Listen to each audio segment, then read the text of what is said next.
After making love, Peter and Angelina rested in the straw bed, blanketed by the cozy warmth of the hayloft, lying snug, like birds in a nest. The scent of wood smoke hovered, as the spirit of autumn and that smoky specter rose, haze-like, to the barn's cathedral ceiling, its presence made visible by the sun's rays, an effect betokening the miraculous. Embracing, the pair fell in and out of sleep, serenaded by the soothing sounds of bird calls and by the far-off voices of children laughing. After slowly waking and relaxing, the lovers left the barn by the back way, drifting into the mist of the meadow, walking lazily, as if grown plump and heavy, sweet and ripe from love's mellow harvest. They looked back at the barn, feeling ever contained within its now sacred walls, the whole structure having been anointed and made holy by the prayer they had shared within. The bees buzzed amongst the weed flowers in their dance of love as Peter and Angelina walked alongside a crumbling stone fence, what was once the proud boundary between two farms. Purple loosestrife and Queen Anne's lace decorated and trimmed the pumpkin patches. They walked the abandoned farmland that was now covered with secondary growth, nature having again reclaimed her own. As the afternoon came to this quiet time of strolling, thoughts whirled around inside Angelina's head, voices that were calling out to tell Peter that all was now right with the world. But she stayed quiet, as in a church, in order to leave love's grandeur undisturbed, and instead surrendered herself to the sensual feeling of the wind lifting her hair. The couple, walking hand in hand, were made weightless by their smiles as they followed the old trail through the forest toward the old farmer's homestead. Some leaves were already falling, and this surprised them at first with their ghostly touch, an invisible force nudging them on, inexorably, toward the winter of old age. The child within Angelina was bursting, uncontainably eager, with secrets that begged to be unveiled. The opening seemed to come when Peter looked into her eyes with a gaze that was love calling out from within.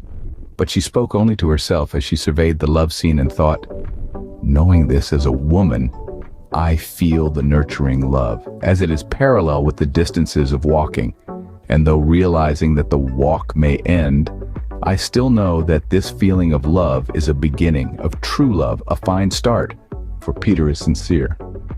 As for passion's well, my emotions are bubbling over like a stream made into a river, ready to flow silently and serenely among and over the smooth and rounded rocks of nature's being. I smile as the rose in my heart blooms in this second spring of middle age. My soul the wind, my spirit energizing me as a woman who chooses to grant the gift of herself to him in a time of sharing in a relationship. That, for once, seems to be going really well from the start. In Peter too, the silence was deepening, in reverence, for he too wanted to talk. But each walking step that had remained quiet had brought them closer to each other.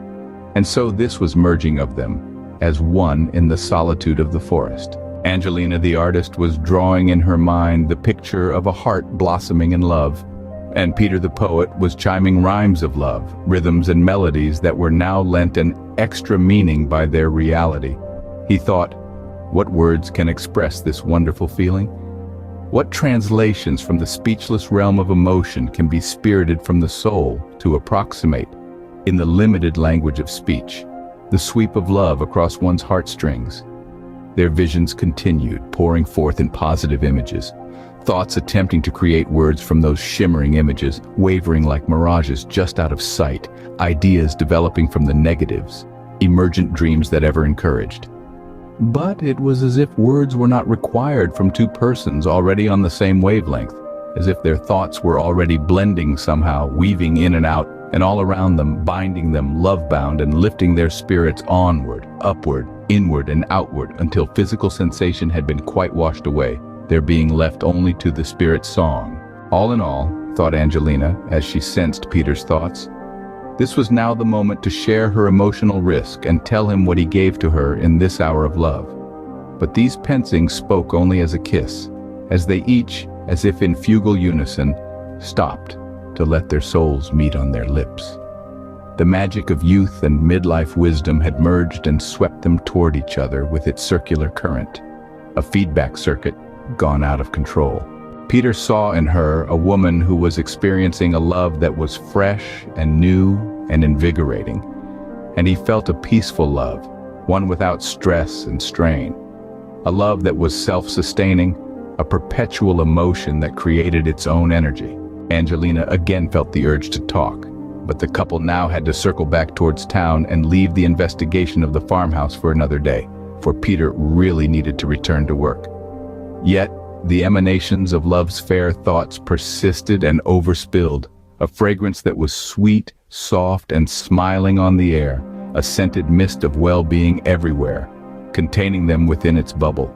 The fertile farm fields were ahead of them, filled with corn ripe for the harvest, a crop sowed only for the local families. Angelina spoke at last and said, "Peter, you must know what I feel. I sense it. I've taken a walk in being young again with you as I've given my heart and body in unconditional love. I want to tell you now of my joy as I felt it as we walked through the meadow, of what I was bursting to tell you and paint for you as an artist, expressing with love's colors the scene rendered in emotion's hues. I know, too, that I wanted you to touch me then, when I served you cookies on the porch. Somehow I knew that we were meant for each other. I asked you to stay after you played cards, so that we could become closer. I had these thoughts then, and they yet persist. I sensed and still feel a serenity made from deep pools of feelings that had to be shared with you. Peter, I am a very open woman and I hide nothing, for feelings that go unrelated are as good as lost. But I wanted to treasure the feelings of our love as we walked, to hold them for hours as a cloud undispersed until they could burst upon you with their fullness. Peter, we are new again, born again somehow, and we have been drenched with the joy of love's cloudburst that rains down upon us." "Angelina," said Peter, "this afternoon was a poetic dream in which our love was shared honestly and purely, bursting, as you hinted at, like a grape of joy against a dry palate, as Keats said. And after our coupling, I nestled in your arms, hoping to remain there forever. For I felt peace and even more serenity as we slept. And then again during our silent walk as we fell even more for each other, when we let the washback of the waves have their wonderful way with us, undisturbed by our words. I've wanted and needed a woman like you, especially one of patience and understanding, for I have a job to attend to and some other responsibilities as well. Let's explore the old farmhouse tomorrow and have a picnic along the way. I want to know you and become involved with you beyond all repair. You are good, truly good, and loving and generous. I've searched a long while for this dream. It was hard to believe at first that a woman could be so kind and caring and still remain unmarried. But your mother told me that your first husband, well, that he died of cancer.